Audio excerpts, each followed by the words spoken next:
That little bitch, you can fuck with me if you wanted to. These expensive. The places you should never use your mobile.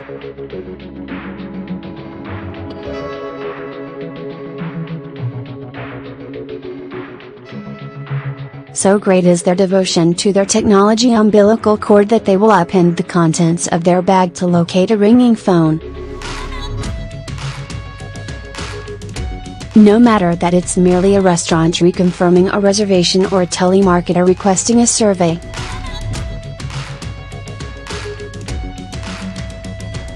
According to Anna Musson, who runs the Good Manners Etiquette coaching business, this kind of behavior has to stop. While the mobile phone is a wonderful tool, it can't be the third person in a relationship, she said.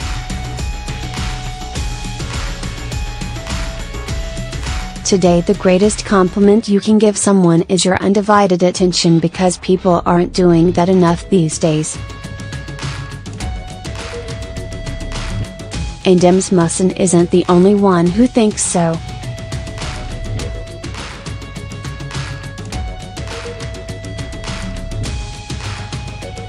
McDonald's has reportedly introduced phone lockers at one of its premises in Singapore, dubbed Phone Off, Fun On. While last year Alicia Keys joined a number of singers banning fans from using phones during their live performances. So where shouldn't you be using your phone?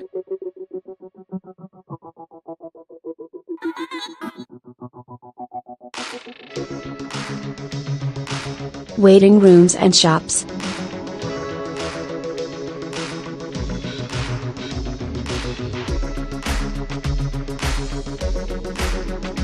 Let's start with the waiting room, which are usually full of people who are nose deep in their devices.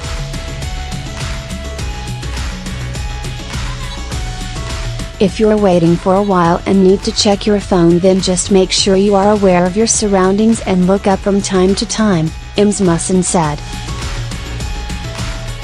If you're waiting for a job interview to start, put your phone away completely as it shows you're engaged.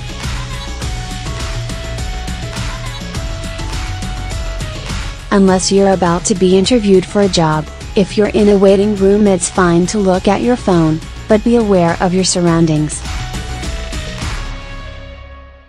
Source supplied.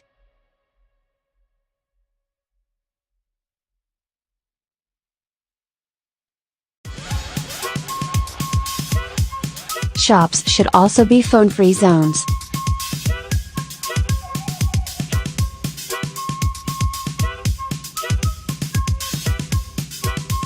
If you're talking on your phone, then there is no way for the sales assistant to help you, Ms. Musson said.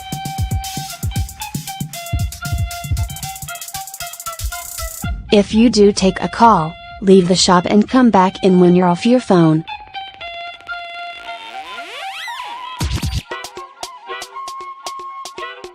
The office.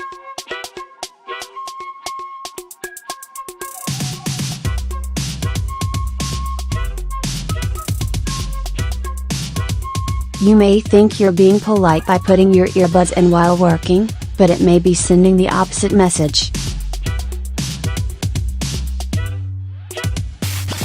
Earphones could very well shut out your coworkers and send a message that you don't really want to be there, Ms. Musson said. That doesn't mean you should live in a kind of technology straitjacket.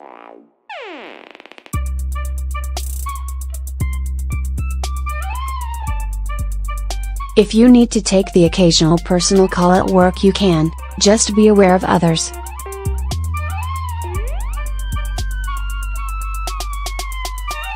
We need to be flexible and aware that people have a personal life, but just keep the calls short and low, Ms. Musson said. The restaurant.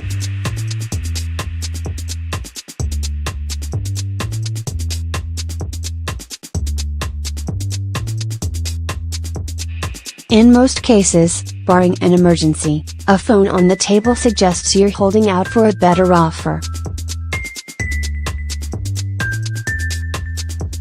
plain and simple.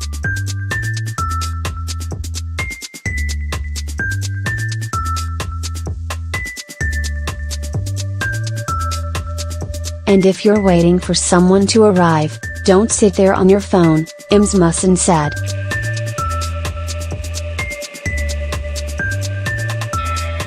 The whole eating experience should be about connecting and bonding and enjoying the meal.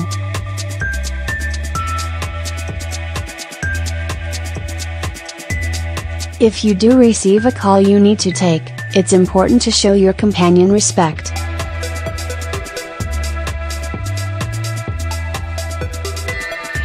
Ask them if they mind you taking the call and wait for their response, Rasmussen said.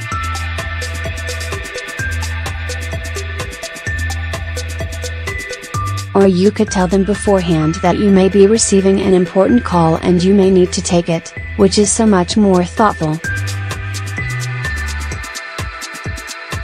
Transport.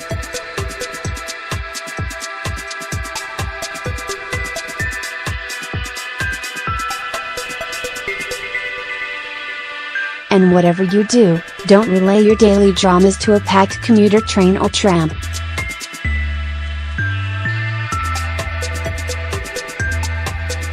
If you need to take that call, explain that to the caller you're on public transport and you will call the person back when you get off, Rasmussen said.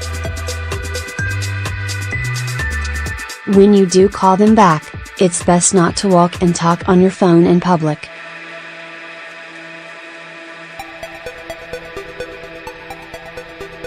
It's obnoxious, Rasmussen said.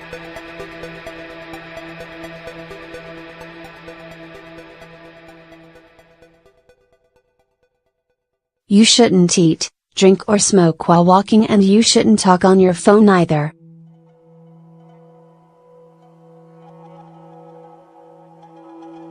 Find a quiet, private place and sit down to have the conversation.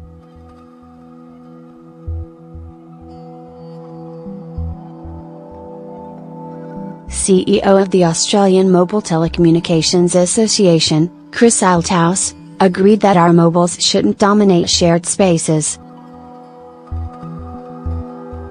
No one wants to hear someone else's phone conversations, and the mobile phone is such a personal device, Mr. Althouse said.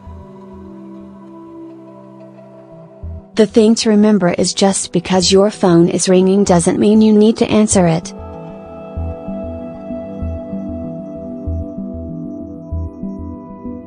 Don't spend your entire commute on your phone.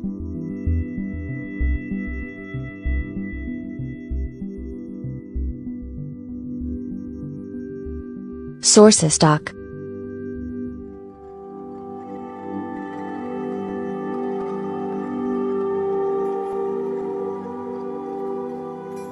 We understand that people need to be, and want to be, connected, but all we're saying is that people should modify their usage according to the situation. Put the phone on silent, let it vibrate rather than ring.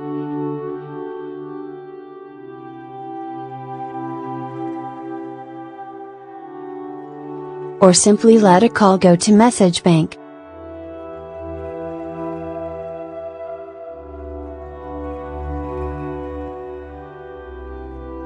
That is what message bank is for.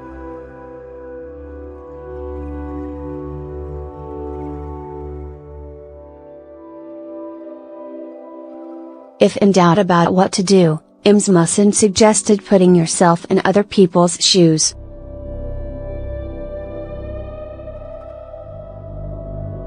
Ask yourself, how is this going to make the other person feel?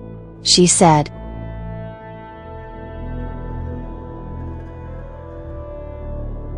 And it's not about establishing rules for the sake of rules, it's about being more in the moment.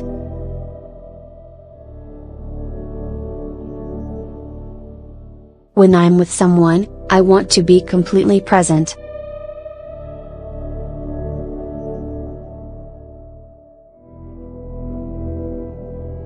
And small, simple gestures are really big things.